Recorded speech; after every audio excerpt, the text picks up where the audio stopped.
Good morning sir. मैं Dharmendra Kumar the Bihar teachers history makers के banner तले मेरा मोबाइल मेरी शिक्षा प्रोग्राम के तहत आज आप लोग के बीच पुनः उपस्थित। आज जानेंगे भूगोल विषय में नदी घाटी परियोजना के बारे में पुनः एक बार फिर। आज आप लोग के सामने तुंगभद्रा नदी घाटी परियोजना लेकर उपस्थित हुए हैं। आज जानेंगे कि यह नदी घाटी परियोजना किन राज्यों पर किन किन राज्यों को प्रभावित करता है अर्थात लाभान्वित करता है और इसकी स्थापना कब हुई इसके बारे में। दूसरा जानेंगे तुंगभद्रा नदी किन किन दो नदियों से मिलकर बना है और इसकी कुल लंबाई कितनी है। तो हम लोग चलते हैं नदी घाटी परियोजना की ओर। तुंगभद्रा नदी घाटी परियोजना किस नदी पर स्थित एवं किन किन राज्यों को लाभान्वित करती है।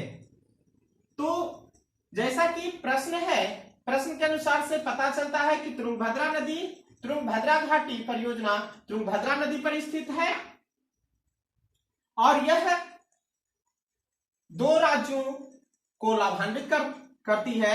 वह एक राज्य है कर्नाटक, दूसरा है आंध्र प्रदेश। अभी हम वर्तमान में तेलंगाना की भी बात कर सकते हैं। यह नदी घाटी परियोजना का शुभारंभ कहें तो राष्ट्र को समर्पित 1953 ईस्वी में किया गया था।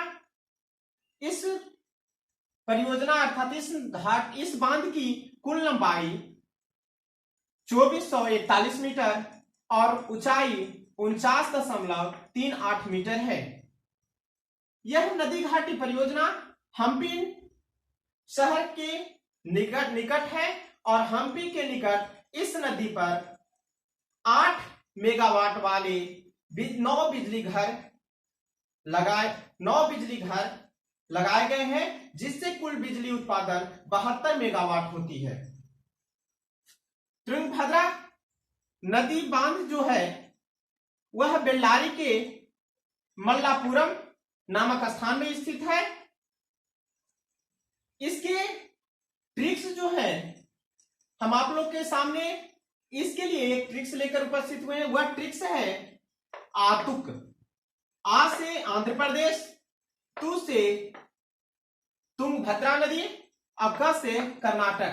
तो इस प्रकार से हम जानते हैं कि तुंगभद्रा नदी घाटी परियोजना किन राज्यों को प्रभावित करता है। तो एक है आंध्र प्रदेश और दूसरा है कर्नाटक को। और यह किस नदी पर है? तो तुंगभद्रा नदी पर है।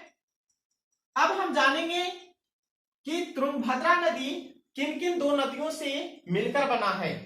तो तुंगभद्रा नदी का जैसा कि नाम है तुंग और भद्रा, तुंग नामक नदी और भद्रा नामक नदियों के संगम से तुंगभद्रा नदी का निर्माण होता है। तुंग नदी कर्नाटक में ही है और भद्रा नदी भी कर्नाटक में है। तुंग नदी का उद्गम स्थान गंगामूला माना जाता है, कर्नाटक के गंगामूला नामक स्थान पर जो पश्चिमी घाट में पड़ता है।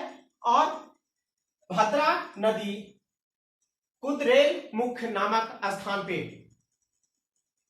तुंग नदी 147 किलोमीटर लंबी है और भद्रा नदी 171 किलोमीटर लंबी। और ये दोनों शिमोग नामक स्थान पर, शिमोग के कुंडली नामक स्थान पर मिलती है, जहां से यह तुंगभद्रा नदी के नाम से जानी जाती है। तुंगभद्रा नदी को रामायण में ऐसे पंपा के नाम से भी जानते हैं। तुंगभद्रा नदी दक्षिण भारत की जो प्रमुख नदी है कृष्णा, उसकी सहायक नदी है। तुंगभद्रा नदी की कुल लंबाई 531 किलोमीटर है और हम जानते हैं कि तुंगभद्रा नदी का जो पानी है वह मीठा होता है, खासकर इस कारण से क्योंकि तुंग नदी का पानी पूरे विश्व में सबसे मीठा पानी माना जाता है। इसलिए इसका एक थीम भी है, थुंगा पाना गंगा स्नान। थुंगा पाना गंगा स्नान का मतलब होता है तुंग नदी का पानी पहले पीना और उसके बाद गंगा स्नान करना। तो इस प्रकार से हम जानते हैं तुंगभद्रा नदी घाटी परियोजना के बारे में और तुंगभद्रा नदी का नामकरण और इसकी कुल लंबाई के बारे में। अगले वीडियो में नए ट्रिक्स के साथ पुनः उपस्थित होंगे। तब तक के लिए धन्यवाद।